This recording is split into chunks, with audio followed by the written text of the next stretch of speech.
In 2012, Amazon spent $775 million buying a robotics company almost nobody outside the logistics industry had heard of.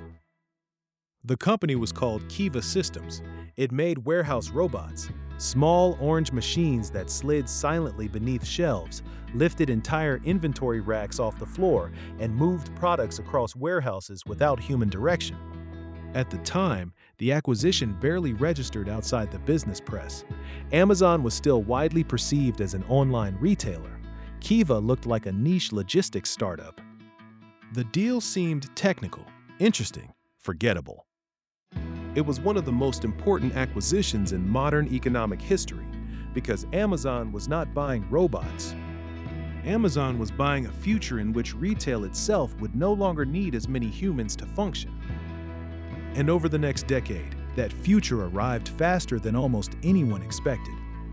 By 2024, more than 7,000 American stores closed in a single year. Sears, Toys R Us, Borders, Sports Authority, Bed Bath & Beyond, thousands of independent retailers gone. Not because consumers stopped buying things, consumers bought more than ever. The collapse happened because the entire architecture of commerce had been rebuilt underneath them, quietly, systematically, algorithmically. And at the center of that reconstruction sat one company operating more than 1 million robots across a logistics network increasingly designed around a single idea: move products faster while requiring fewer humans over time. These are not predictions. They are already measurable outcomes of decisions that have been unfolding for more than a decade. And somewhere tonight, another industry is studying the same blueprint. For most of the 20th century, retail was not just an industry, it was infrastructure. A department store was more than a place to buy products. It was employment, foot traffic, tax revenue, commercial identity, a reason for surrounding businesses to exist. Retail distributed economic activity outward into thousands of communities simultaneously. A single shopping center could support restaurants, maintenance crews, trucking routes, security jobs, cleaning services, local advertising companies, nearby gas stations, and hundreds of retail workers. At its peak, retail directly employed approximately 16 million Americans. And unlike many industries, it remained accessible. No elite degree required, no specialized certification, no advanced technical background. Retail became one of the last major employment systems capable of absorbing enormous numbers of ordinary workers into the middle of the economy. That mattered far more than most policymakers realized at the time. Then the internet changed consumer behavior, and Amazon changed the economics underneath consumer behavior. Those are not the same thing. Amazon began in 1994 as an online bookstore, at least publicly, but Jeff Bezos was never building a bookstore. He was building a logistics machine disguised as a retailer. Books were simply the perfect entry point. Millions of titles, easy to ship, impossible for physical stores to stock completely. The internet solved a real inventory problem that physical retail structurally could not. But Amazon's real advantage was never books, it was data. Every click generated information: what customers searched for, how long they hesitated before purchasing, what price changed behavior, what products were returned, what combinations people bought together, what geographic areas ordered specific products at specific times. Traditional retailers saw transactions. Amazon saw behavioral patterns, and once enough data accumulated, Amazon could begin doing something physical retail struggled to match. Predict demand before customers explicitly expressed it, position inventory closer to future buyers, adjust prices dynamically, optimize routes continuously, reduce friction endlessly. The company was not competing store against store, it was competing system against system, and traditional retail had been built for a different era entirely. The collapse of traditional retail was not caused by one invention. It was caused by compound advantages stacking on top of each other until physical stores could no longer absorb the pressure. Amazon removed travel time, then inventory limitations, then checkout friction, then waiting time, then increasingly price itself. And meanwhile, Physical retailers faced a structural problem almost impossible to solve profitably. Customers began using stores as showrooms for Amazon. A shopper would walk into a bookstore, electronics store, or sporting goods retailer, examine products in person, compare prices on their phone, and order the same item online for less money before leaving the building. That dynamic was devastating because physical stores carried costs Amazon increasingly avoided: large storefront leases, parking lots, heating, air conditioning, cashiers, display inventory, local staffing, regional management. Amazon centralized those costs into logistics infrastructure and software systems operating at enormous scale. And once consumer expectations shifted toward one-day delivery, physical retail entered a competitive environment it was never structurally designed to survive.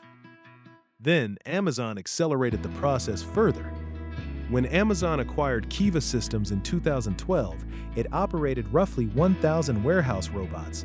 By 2025, that number had grown to more than 1 million. 1 million robots inside warehouses increasingly designed around machine movement rather than human movement. And the systems became more sophisticated every year. Hercules transported inventory pods across warehouse floors. Sparrow used computer vision and AI models to identify and handle millions of different products. Robin sorted outbound packages. Cardinal packed carts for loading. Proteus navigated autonomously around humans inside facilities using sensors and machine learning systems. Then Amazon introduced Deep Fleet, a generative AI coordination model managing robot traffic across entire fulfillment networks simultaneously. The goal was simple: reduce movement, reduce delay, reduce cost, reduce humans required per package moved. And nowhere is the future more visible than inside Amazon's fulfillment center in Shreveport, Louisiana. 5 floors, 3 million square feet, one of the largest warehouses ever built, and one of the clearest glimpses into the next phase of labor automation in America. The facility already operates with significantly fewer workers than older Amazon warehouses handling comparable volume. And the long-term trajectory is unmistakable. As automation expands, each new facility increasingly requires fewer humans relative to output. That changes the economics of employment at national scale, because Amazon is no longer merely building warehouses, it is building infrastructure optimized to gradually require less labor over time. In reporting obtained by the New York Times, internal Amazon projections suggested something extraordinary. By 2033, Amazon expects automation to result in approximately 600,000 fewer hires than would otherwise have been necessary. Not layoffs, not mass firings, something quieter. The jobs simply never appear. The warehouse opening that employs 800 workers instead of 2,000, the expansion that never creates the second shift. The small town waiting for a major employer only to discover the new generation of fulfillment centers was designed from the beginning to employ fewer people than the last generation. And here is the realization that makes the scale visible. Many communities celebrated Amazon facilities as modern replacements for lost manufacturing jobs. Tax incentives were approved, infrastructure was expanded, local economies reorganized around fulfillment employment. But unlike the factories those communities once depended on, these facilities are actively evolving toward requiring fewer workers over time. That is not a side effect, it is the business model. And this is where the documentary stops being about Amazon, because Amazon is not unique anymore, it is early. In June 2025, Amazon CEO Andy Jassy sent a memo to employees discussing the company's growing use of generative AI. The language was restrained, corporate, carefully phrased. But the message underneath was unmistakable. Artificial intelligence, Jassy explained, would reduce the number of people required for certain categories of work over time. This was not an outside prediction, not a think tank projection, not a consulting report. The chief executive of one of the largest employers in the United States was publicly acknowledging that the company's long-term operational strategy involved requiring fewer human workers. And this was happening while Amazon simultaneously invested more than $100 billion annually into infrastructure, automation, AI systems, and logistics expansion. The pattern was no longer subtle. The company was increasing capability while steadily reducing labor intensity, which reveals something uncomfortable about the modern economy. Technological progress no longer guarantees broader participation in the gains created by that progress. Sometimes it concentrates the gains while narrowing the number of people needed to produce them. For years, automation debates focused mostly on factories, blue-collar labor, assembly lines, industrial robotics. But Amazon revealed something different. Automation was moving directly into the infrastructure of everyday economic life itself. Shopping, delivery, warehousing, pricing, inventory movement, consumer behavior. And because Amazon's system is extraordinarily effective, competitors are being forced to adapt to its models simply to survive. That is what makes the transformation systemic. Not one company replacing workers, an entire economic structure reorganizing itself around the competitive pressures created by automation.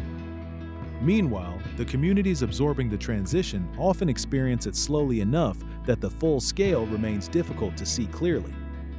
A few fewer retail jobs, then fewer store openings, then lower foot traffic, then declining commercial activity, then shrinking tax revenue, then another business closes, then another. Economic ecosystems rarely collapse all at once. Usually they erode. Amazon did not destroy retail by accident, and it did not do it primarily through lower prices. Amazon rebuilt the economic architecture underneath retail itself, then optimized that architecture around speed, data, automation, and progressively lower human dependency. The system works extraordinarily well. That is the unsettling part. Consumers receive products faster, selection is larger, costs are lower, convenience is unprecedented. But efficiency has consequences. Retail once distributed employment across thousands of communities simultaneously. Automation is concentrating economic power into increasingly centralized systems designed to require fewer humans as they scale. 1 million robots, 600,000 fewer projected hires, thousands of stores already gone. These are not warnings about the future, they are measurements of the present. And somewhere tonight, another industry is looking at Amazon's system the same way Amazon once looked at retail stores.